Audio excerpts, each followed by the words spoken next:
Hi everyone, welcome back to my channel study with आशीष।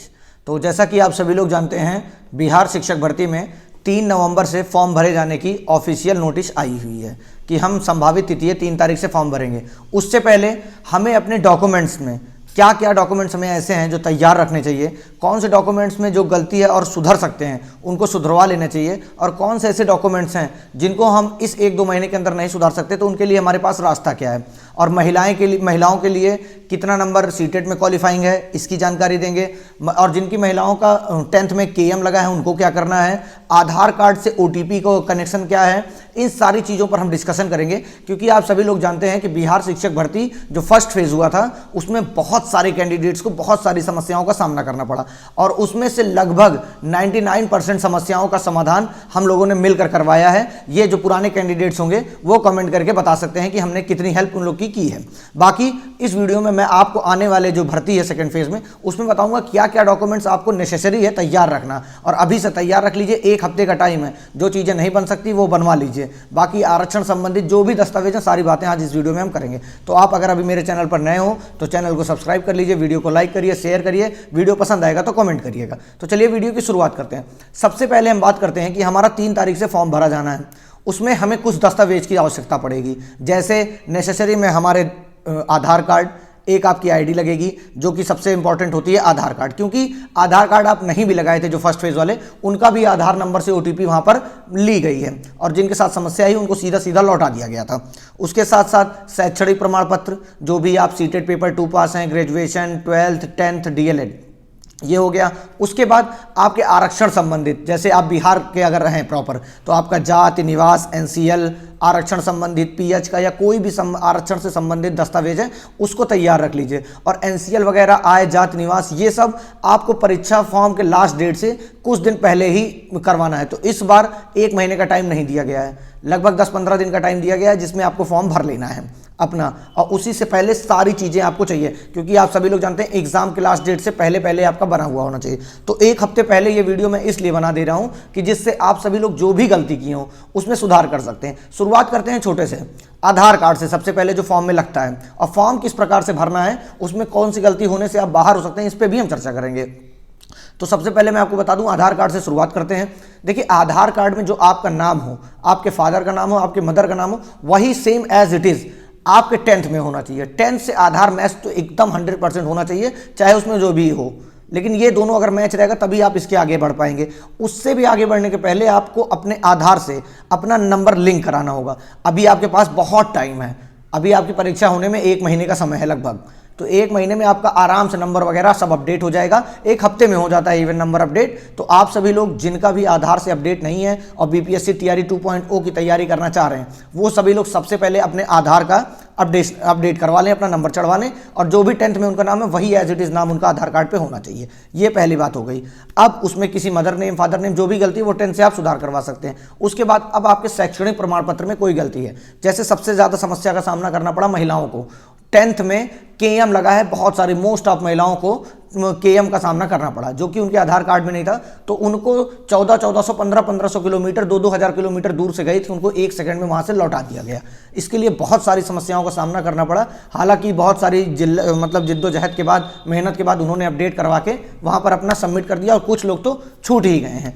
मतलब बताइए, आप सेलेक्ट होने के बाद सिर्फ एक छोटी सी गलती से बाहर हो जाएं, ये बिल्कुल भी ठीक नहीं है। इसलिए मैं आपको ये वीडियो 1 हफ्ते पहले ला दे रहा हूं कि आप सभी लोग अपने डॉक्यूमेंट्स तैयार कर लीजिए अच्छे से।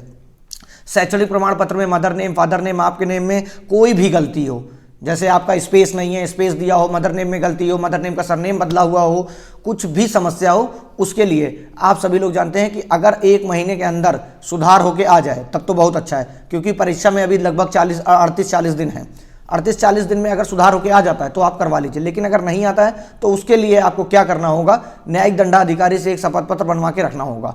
वो आप एग्जाम देने के बाद बनवा लीजिएगा, वो नोटिफिकेशन भी आती है। जैसे यहाँ पर अंतिम दिन बताया गया कि न्यायिक दंडाधिकारी से शपथ पत्र बनवाइए। हालांकि मैं पहले से ही आता रहा था कि शपथ पत्र बनवा के रखिए, लेकिन वहां पर एक चीज गलती हो गई थी कि नोटरी वाले सारे बनवा लिए थे, जो भी न्यायिक दंडाधिकारी से बनवाए रहे होंगे उनका तुरंत के तुरंत ले लिया गया। लेकिन इस बार तो अब तो क्लियर है, एक बार वैकेंसी आ गई है, सारी समस्याओं का सामना, जितना समस्या थी सबको हम लोग देखा, ऑब्जर्व किया, तब आप सब तक पहुंचा रहे हैं कि आप लोग सिर्फ अपने एग्जाम पर फोकस करिए। आपका डीवी जब हो डीवी पर फोकस करिए, आप अपने डॉक्यूमेंट्स को लेकर मत परेशान होइए बिल्कुल। एनसीएल जो भी है, आपका आय प्रमाण पत्र, जाति प्रमाण पत्र, निवास प्रमाण पत्र आपको एग्जाम की लास्ट डेट से पहले का चाहिए। अब बाद में आप ये मत कहिएगा कि आपने बताया नहीं। अब मैं आपको यहाँ पर बता दे रहा हूँ कि आपको जो भी चीज़ें हैं, ये सारी चीज़ें आपको एग्जाम डेट की पहले की ही चाहिए, उसके बाद की मान्य बिल्कुल भी नहीं होगी। अगर डेट एक्सटेंड होती है तभी आपका मान्य किया जाएगा। अब जब फॉर्म भरने की बारी आएगी तो भी मैं आपको बताऊंगा कि जैसे देखिए, बहुत सारे कैंडिडेट्स जो यूपी के थे वो 12 प्लस डीएलएड कर दिए थे, ग्रेजुएशन प्लस डीएलएड कर दिए थे। इस बार क्या है, 6 to 12 तक की वैकेंसी आ रही है। अभी पीआरटी का नामो निशान नहीं है, हो सकता है अगली बार कभी आने की संभावना हो, लेकिन अभी नहीं आ रही है। तो अगर आप मान लीजिए कि कोई भी संभावना उसमें है गलती की, आपके नाम, mother name, father name, space में कुछ भी, तो आपको अपना डॉक्यूमेंट तैयार करके रखना है।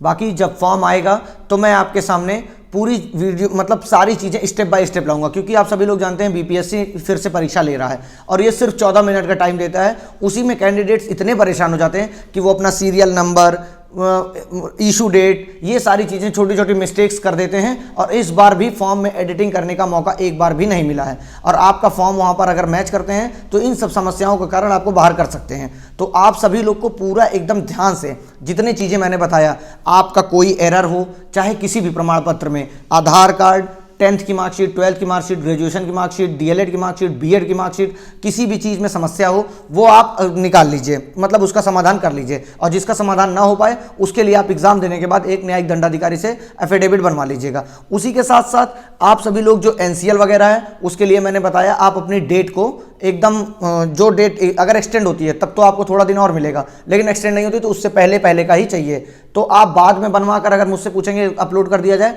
तो वो आपका नहीं मान्य किया जाएगा, किसी भी प्रकार से आरक्षण किसी भी संभावना पर नहीं दिया जाएगा। और महिलाओं की जहां तक बात कर लें, बहुत सारी महिलाओं का क्वेश्चन है कि क्या हम सीटेट में 82 पास हैं तो क्या हमको लिया जाएगा? तो बिल्कुल आपको लिया जाएगा। जहां तक मेरी जानकारी है, जितना सूचना मुझे मिल पाई है कि सभी 82 प्लस वाली को जनरल फीमेल में काउंट किया गया। और ये मैंने 1-2 महीने पहले भी आपको वीडियो में बताया हुआ था अपने कि मधुबनी में 6th फेज में जनरल फीमेल का 82 पर सिलेक्शन हुआ था, इसलिए 7th फेज में भी लिया जाएगा और लिया भी गया है। 1-2 केस सुनने में आया है कि जैसे अरवल कोई डिस्ट्रिक्ट है वहां पर 82 प्लस वालों को नहीं लिया गया है। अब उसका कारण या उसका स्पष्टीकरण शिक्षा विभाग ही दे सकता है कि क्यों एक जगह लिया गया और क्यों नहीं लिया गया। बाकी आप सभी लोग एग्जाम देने से पहले फॉर्म में एक एक स्टेप, जैसे अभी आपने अगर सीटेट किया है तो दक्षता एवं पात्रता करेंगे, अगर आपने सिर्फ एस्टेट का पेपर क्वालिफाई किया है तो दक्षता पर लगा सकते हैं या दक्षता प्लस पात्रता वाले पे भी लगा सकते हैं। तो फॉर्म में जो छोटी छोटी मिस्टेक्स आप कर दे रहे थे, क्योंकि 14 मिनट का टाइम मिलता है और फॉर्म भरने में बहुत ज़्यादा कठिनाई होती है,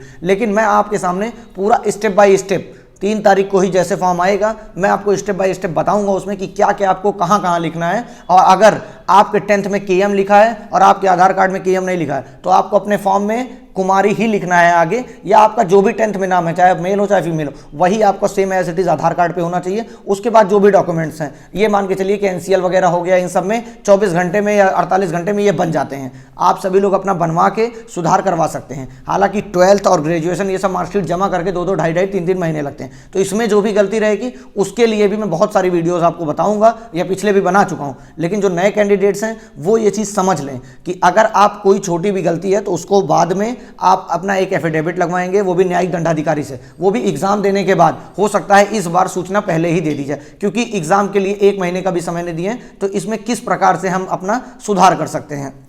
तो ये सारी चीज़ें हो गई, लगभग मोस्ट ऑफ चीज़ें मैंने आपको बता दिया कि क्या क्या कवर कर सकते हैं आप, क्या क्या परेशानी आ सकती है, उसका सलूशन क्या क्या हो सकता है। बाकी आपको फॉर्म भरते वक्त अपना सीरियल नंबर, इशू डेट, इन सब चीज़ों में मिस्टेक नहीं करना है, अपने नाम में एरर नहीं करना है, सारी चीज़ों को एकदम ध्यान देते हुए तभी भरवाना है। मैं मानता हूं कि बहुत टफ है, लेकिन बहुत सारे कैंडिडेट्स अच्छा भरते हैं। तो एक बार आप वीडियो आ जाने दीजिएगा, जैसे आ जाए वैसे ही मत भाग जाइएगा भरने के लिए। 10-12 दिन का टाइम है, आराम से भरिएगा। हो सकता है 2-4-5 दिन एक्सटेंड भी हो, लेकिन एक्सटेंड करने के चक्कर में नहीं कि आप लास्ट डेट को भरिएगा। फॉर्म आ जाए, 1 दिन वेट करके 2 दिन वेट करके आप भरना स्टार्ट कर दीजिए अपना फॉर्म। इसी के साथ साथ अगर आप जीएस पेड क्विज से जुड़ना चाहते हैं मेरे, तो 119 रुपये में आपको लगभग 1200-1500 क्वेश्चन पहले ही करा दिए गए हैं। जो कैंडिडेट्स उसमें ज्वाइन हो चुके हैं उनसे आप संपर्क करके पूछ सकते हैं। बाकी आप एग्जाम तक जीएस के लिए जो 40 नंबर का जीएस होगा उसमें आपका 4 से 4,500 क्वेश्चंस कराए जाएंगे, जो कि आप अदर किसी भी दुकान पर जाकर अगर आप प्रैक्टिस सेट लेते हैं तो वहां पर मान लीजिए एक प्रैक्टिस सेट में 15 सेट हुआ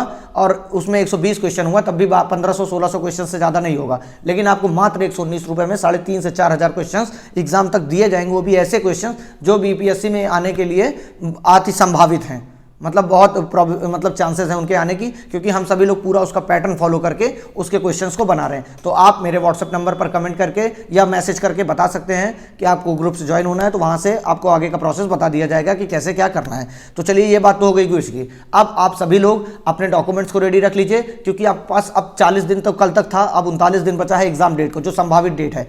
अब अभी सभी लोग अपनी वो स्ट्रेटेजी वीडियो देख लीजिएगा मेरी, किस प्रकार से आपको पढ़ना है। आप अपनी पढ़ाई अभी से शुरू कर दीजिए, वरना बिलीव करिए इस बार का जो कंपटीशन है ना, वो आपको एकदम रुला देने वाला है, क्योंकि इस बार सारे कैंडिडेट सम्मिलित भी हैं और एस्टेट पास होकर बहुत सारे अभ्यर्थी फिर से शामिल हो गए उस परीक्षा को देने के लिए। और इस बार के भी जो एस्टेट के परीक्षा के अपीयरिंग कैंडिडेट हैं वो भी शामिल किए जाएंगे। ये ऐसा आज न्यूज़पेपर हिंदुस्तान में निकला था। अब इतने बड़े पेपर में निकला है तो ये गलत नहीं होगा। बाकी इसके लिए ऑफिशियल कोई नोटिस आती है तो मेरे चैनल के माध्यम से आपको सबसे पहले बताने का प्रयास किया जाएगा, और कोई भी नोटिस आएगी तो मैं आपके पास तत्पर रहूंगा कुछ भी बताने के लिए। उसके लिए आप सभी लोग मेरा टेलीग्राम चैनल ज्वाइन कर लीजिए। अब लिंक दिया रहेगा नीचे डिस्क्रिप्शन में या कॉमेंट बॉक्स में पिन रहेगा, वहां से ज्वाइन कर सकते हैं। जैसे कोई भी अपडेट आएगी फर्दर आपको बताई जाएगी। और जिन लोगों का भी डॉक्यूमेंट्स में सुधार में हेल्प हुई हो वो सभी लोग कमेंट करके बता सकते हैं कि किस प्रकार से आपका मदद की गई थी, जैसे आने वाले अभ्यर्थी जो हैं उनको भरोसा हो सके। और आप ये बिलीव करिए, आप मेरे चैनल से अगर जुड़े रहेंगे तो आपको कोई भी ऐसी एक जानकारी नहीं मिलेगी जो कि ऑथेंटिक ना हो। तो आप सभी लोग अच्छे से सपोर्ट करते रहिए, अपना प्यार दिखाते रहिए, वीडियो को लाइक करिए, शेयर करिए, सब्सक्राइब करिए, इंस्टाग्राम पे भी फॉलो करके डायरेक्ट डीएम कर सकते हैं आप। तो चलिए, इस वीडियो में फिलहाल इतना ही, मिलते हैं नेक्स्ट वीडियो में। अपनी तैयारी जबरदस्त रखिए, क्योंकि कहीं ना कहीं कोई ना कोई कैंडिडेट्स आपसे ज़्यादा पढ़ रहा है, तो जो आपसे ज़्यादा पढ़ रहा है वही सिलेक्शन पाएगा। तो इसलिए आपको सबसे ज़्यादा पढ़ना है। दिन भर में 8-10 घंटे से ज़्यादा का शेड्यूल बनाइए। बाकी आप स्ट्रेटेजी वीडियो एक बार देख लेंगे तो आपको समझ में आ जाएगा किस प्रकार से पढ़ना है। तो इस वीडियो में इतना ही, मिलते हैं नेक्स्ट वीडियो में। Thank you so much.